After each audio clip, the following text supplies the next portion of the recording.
unë jam Arben Prenjasi, marrë pjesë si përfaqësues i Muzeut Tron.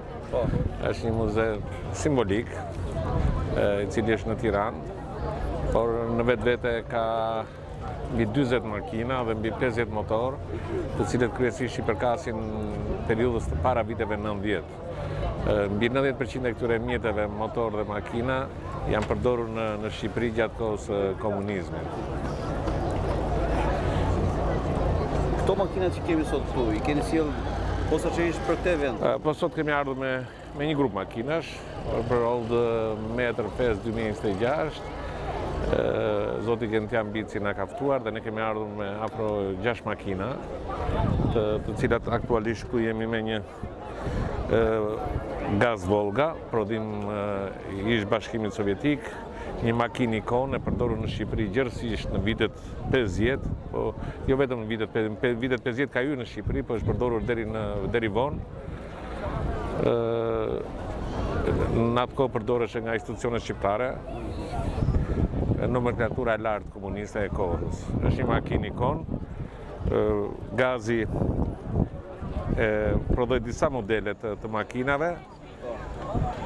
Midis tyre është kjo Gaz Volga, e vitit 1952.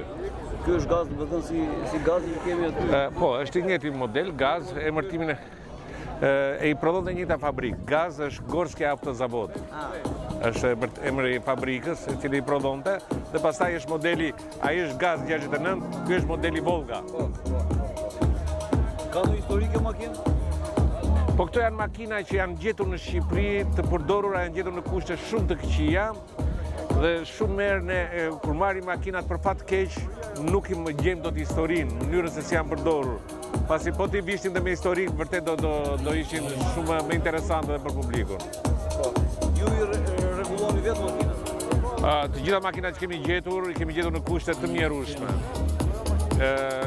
Në shoqërinë e ndryshkut, të lëna në arrez, edhe na është dashur të nështroj një restaurimi total, për të kthyer në gjendje që ato të jenë të pëlqyeshme nga publiku dhe njëkohësisht të jenë prezente në rrugë, televizin. Për shembull, nëse kemi një problem me këtë sinjalin këtu, si e rregullojmë? Do të na duhet, shikoj, është një mjeshtër që punon, zoti më diu, ai është që merret me të gjitha.